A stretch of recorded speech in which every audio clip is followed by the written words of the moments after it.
guys, it is the nerdy girl Maddie here, and today I am coming at you with a Spider-Man Far From Home review.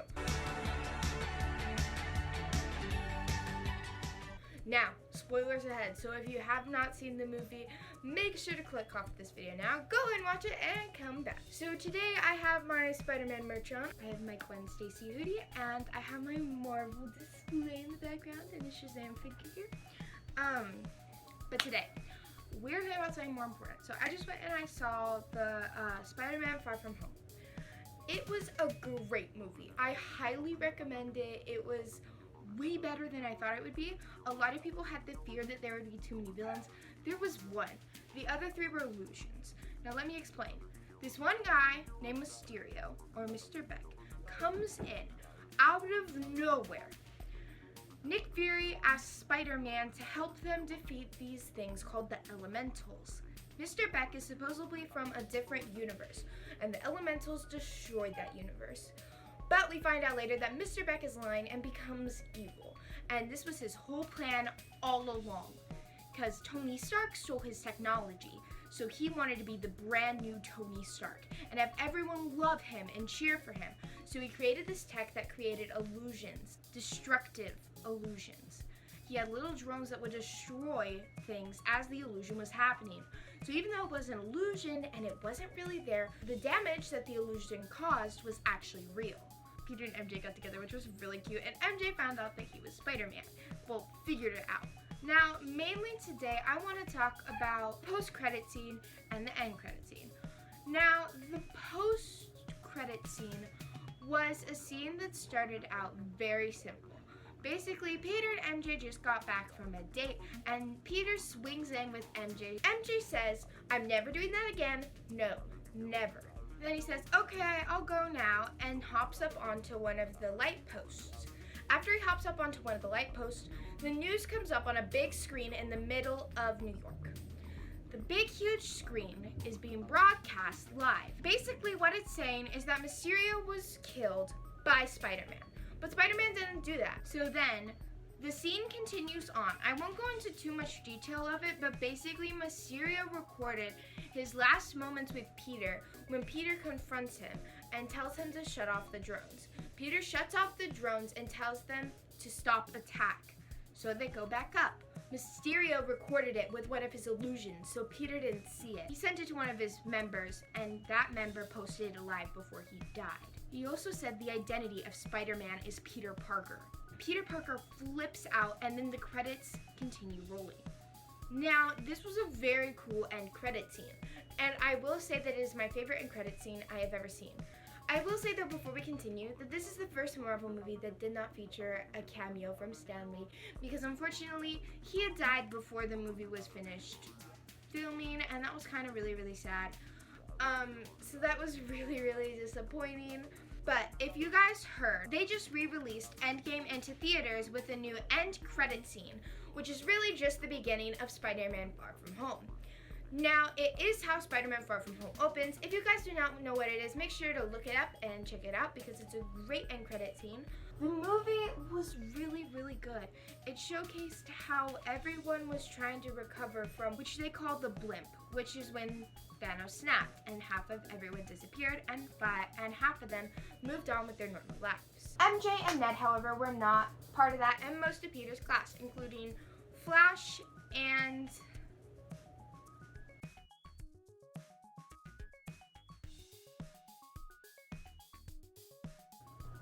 I forgot her name. We'll figure that out later. So, basically, it's a really good movie. It showcases how Peter, he's just a kid, and all he really wants to do is spend time doing things that a normal kid does. He just wants to continue his life being a normal kid and do the things he always wanted to do, like have a girlfriend, go to school, finish exams, go on a cool school trip. But it doesn't really turn out that way. Everyone expects him to be Tony Stark, the brand new Tony Stark. But Happy tells him no one is going to be the new Tony Stark. Iron Man didn't expect Peter to be the new Iron Man. All he really wanted from Peter was that he would give it his best, and he trusted Peter. And he gave Peter his glasses that we see in Infinity War, which ended up being a total big part in the movie, which you wouldn't think, actually. But it was really sweet and it was really nice. The end credit scene is Nick Fury, and basically the whole time he was in that movie, it wasn't him, it was a Skrull.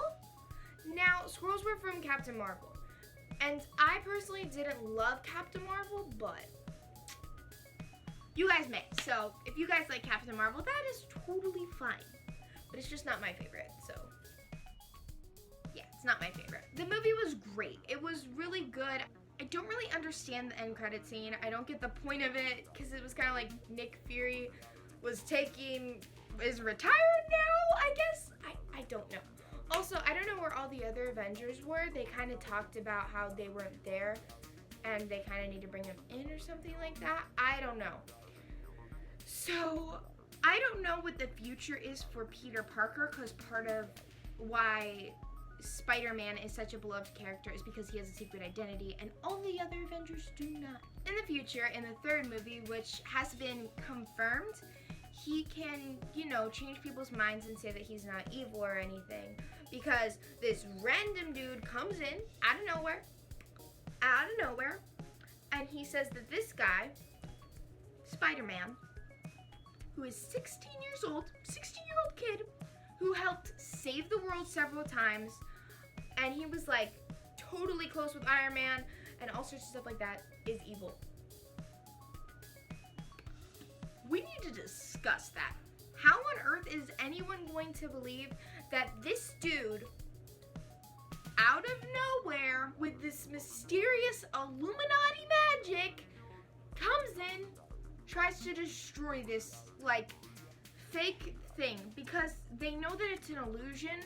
So if Spider-Man, for whatever reason, people believed this, really did create the illusion, why would Mysterio be trying to stop this illusion with just force? And he would try and find a better way, like Peter Parker did, jumping on the drones and destroying them all at once. That was a better way of doing it. So why would Mysterio just hit it? It made no sense. In the first movie, they didn't talk about Peter having any kind of spider sense or whatever. This movie, it was heavily featured, and it was really funny because Aunt May and Happy called it Peter Tinkle. Yeah, can nobody call it that ever again? That would be much appreciated. I highly suggest it. I also suggest that you wait till the very end, even though I just told you the end credits. If you're watching this for whatever and you're a crazy person and you're watching this before you go and see it, but that's up to you, not up to me. But let me know if you want me to do any other movie reviews in the comments below. I hope this wasn't too all over the place, because I'm trying to process what I just watched. I mean, it was insane, and I can just picture Flash in the third movie coming up to him and being like, "Sir Spider-Man, can you be in my video?" And just getting the camera and just live streaming to his weirdo fans, whoever would be watching this. So that is my review of Spider-Man Far From Home. I didn't want to get too in detail with the movie, but basically I love the writing, I love the acting choices, I love how it tied in other Marvel films from the past. I love how Peter and MJ got together. It was really, really sweet. And I did tear up, which I've never done in a Marvel movie ever. Except for in Endgame, I teared up a little bit when he saw Pepper Potts again. But I teared up a little bit when Happy was talking to Peter and he said, Tony wouldn't have done what he did if he didn't know you were going to be here after he was gone, or something like that.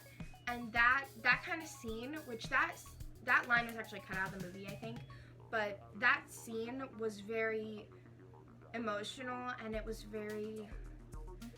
kind of like realization that he's just a kid at the end of the day, and all he wants to do is go on a trip with his friends.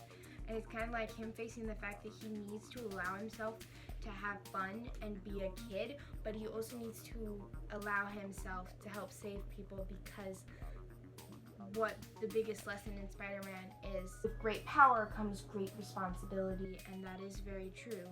So I feel like this movie was really good, and it showed a lot more about another side of Peter Parker, and I totally suggest it.